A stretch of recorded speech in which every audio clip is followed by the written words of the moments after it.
This is the story of an extraordinary event in an extraordinary venue.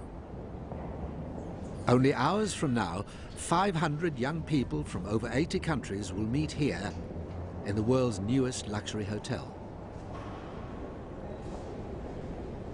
The Emirates Palace in Abu Dhabi is hosting the three-day conference, Education Without Borders. The organisers, mostly students, are grappling with last-minute hitches. Did you hear that? Brett isn't happy with the audiovisuals. How fast can you get to the Palace Hotel? We've got a slight change in the program today. Catherine has lost a VIP speaker. You will line up carrying your flags. And after many rehearsals, Jamal reluctantly agrees to cut part of the ambitious opening ceremony. Practice this. How many flags we will have? 80? Catherine? Just when it looks as if they won't be ready, everything comes together.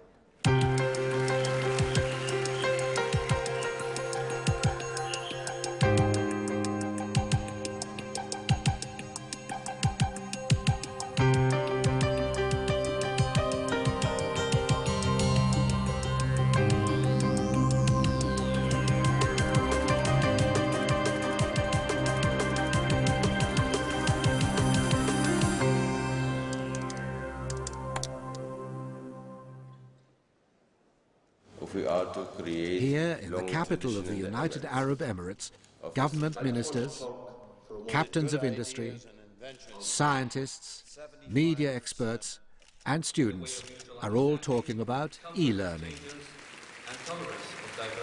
But what is e-learning? The E stands for electronics, which are changing the face of education.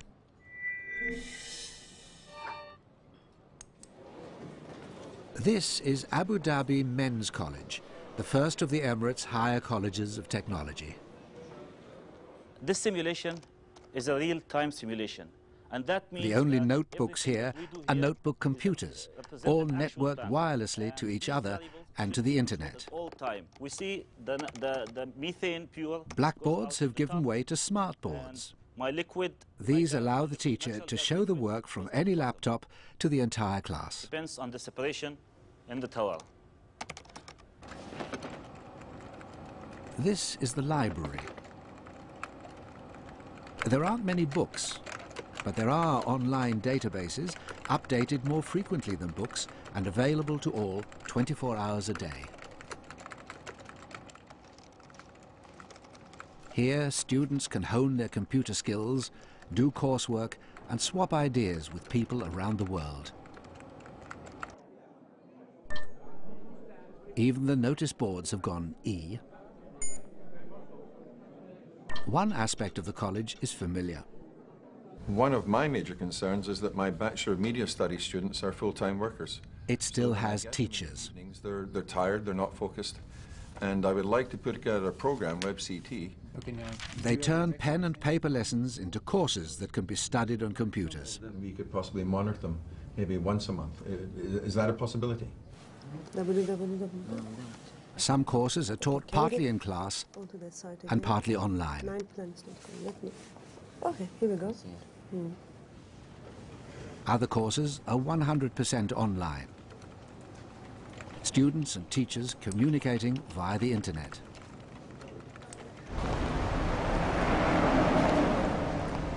When e-learners can do it anytime, anywhere, even in a cafe, education will be available to everyone, says the college's director. They don't even have to go to the computer center, to the class. They can be anywhere. That's a huge advantage. E-learning today is a given fact. Places that don't have technology, places that don't use technology, I think they are falling behind. The world outside is not going to wait for you until you know how this computer works or how you access a certain software. When you use technology, it makes you a more efficient student and a more efficient individual in your daily routine. And it's all because of e-learning. What does the conference think are the advantages of e-learning? Jay Cross invented the term. It's a marvelous way to learn things, to spread information. It's cheap. It goes places that people couldn't go before. It's the grease for globalization, if you will. Will it have an impact? It will have a gigantic impact. We've only just started. The individual, the student, is very much in control of what they learn, how they learn it, and when they learn it, which gives it an advantage over traditional classroom methods. You can participate in lectures in Australia and be a student in Europe, so distance does not play any role at all. The main benefit that I see to learning electronically is the access and exposure that people have to different bases of knowledge, different cultures, different people.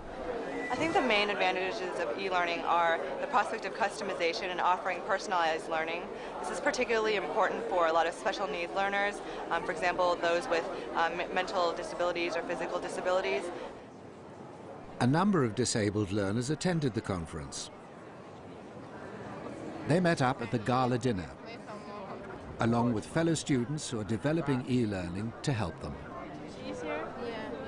Michelle Landy works with visually impaired students in Ireland and brought a video diary with her.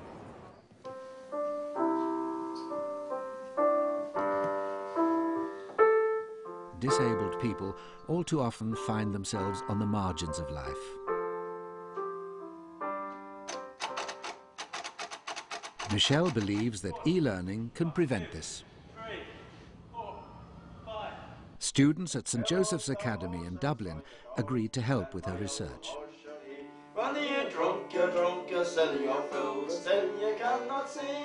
What I'm doing is an e-learning package, right, for students that might have visual impairment. When you use the internet, Bodhi, do you have assistive software that helps you do that?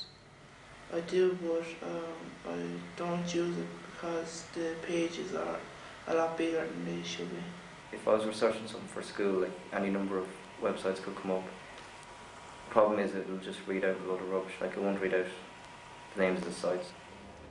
At Waterford Institute of Technology, Michelle set out to create e-learning that would suit Paul and Pordy and any visually impaired student. Fonts and colours, sound, and the size of pictures had all to be easily changeable to suit different needs. You know, they're going to be up here and they're going to be looking at this gradually. Above all, she had to solve the serious problems that blind people experience when they try to navigate computers. Just press and enter. The best of luck now when you go up with the students, and I'm sure all the feedback will be very positive. Although the first lesson had been thoroughly tested, Michelle wasn't as confident as her supervisor. I'm quite nervous about going up to St. Joseph's. I hope the students think that the lesson is good and that they'll like the prototype and they'll think it's easy to use. Do you want to pop that on? The solar system is made up of two parts. Michelle need not have worried. Pordy and Paul, visually disabled in quite different ways, took to the software like ducks to water. What did you like the best? Speaking, really, because it's not fast. Mm-hmm. It's just slow and it's nice you can hear everything clearly. It would be useful for me in studying for my exams. If I had notes, I could go back over them. Do you think it's something you can see people in St. Joseph's using? Yeah, it's kind of good for a lot of people, especially in St. Joseph's.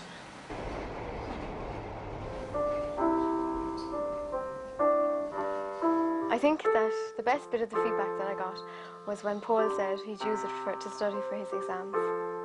He uses Braille an awful lot. It takes so long to get things into Braille. You know, you have to go and you develop this software and you think, it'll be great, it'll do good, you know, it'll be really good for the students, and then, but now it could make a difference. Do you know what I mean?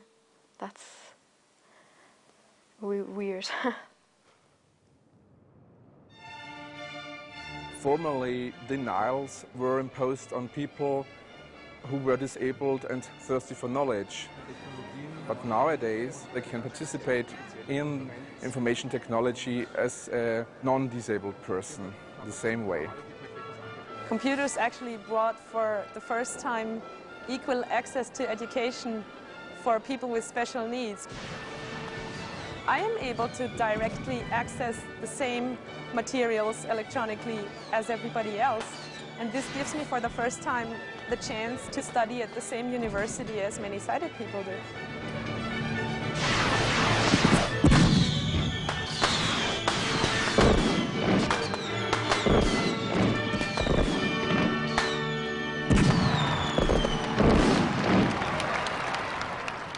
The gala dinner ends on a high note. But on day 2, people are talking about the downside of e-learning. E-learning fails to acknowledge the importance of social interaction and face-to-face verbal discourse to a human being. I find it a little bit, artificial. You don't see the person, you don't know who the person is, and that social aspect misses out completely on e-learning. The largest downside that I can think of to e-learning is people who think that technology alone will solve the world's problems. There's nothing more boring than replacing a good teacher with the computer program. In developing countries especially, the cost of infrastructure is extremely high, so not everybody will have access to that since computers and internet connections often necessary for e-learning are not widely available and difficult for governments and other organizations to provide. You can save that. You have various other tools which you can... Just how unequal access to technology is, Meredith Bates discovered when she volunteered to teach in South Africa. Yeah, you download the electronic. On her way to the conference, she stopped over in Port Elizabeth to make this video report. Conditions in its townships were not what Meredith was used to at home in the USA. I grew up from grade 1 learning how to use a computer and how to use the internet, getting access to emails. And I got to South Africa where they don't have access to electricity, running water, toilets, food, or jobs, all sorts of things that I just took completely for granted.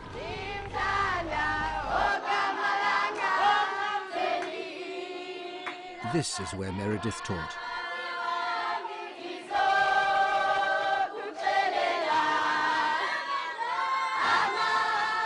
At the ceremony to welcome her back, it was hard to say who had the better time. As you can see, there's no shortage of energy. There's a desperate shortage of resources. Before about a year ago, they didn't have a single computer in the place, but that's all changed now. Good, now you do South there. BJ Manyanda's new computer center was provided by the charity Ubuntu. How's it coming? Do you guys know what you're supposed to do? Ubuntu centers now benefit 10,000 township children. Not all the way east. You click A and draw here. Trainers show teachers how to pass on the skills students must have to get a job in South Africa's technology-driven economy. You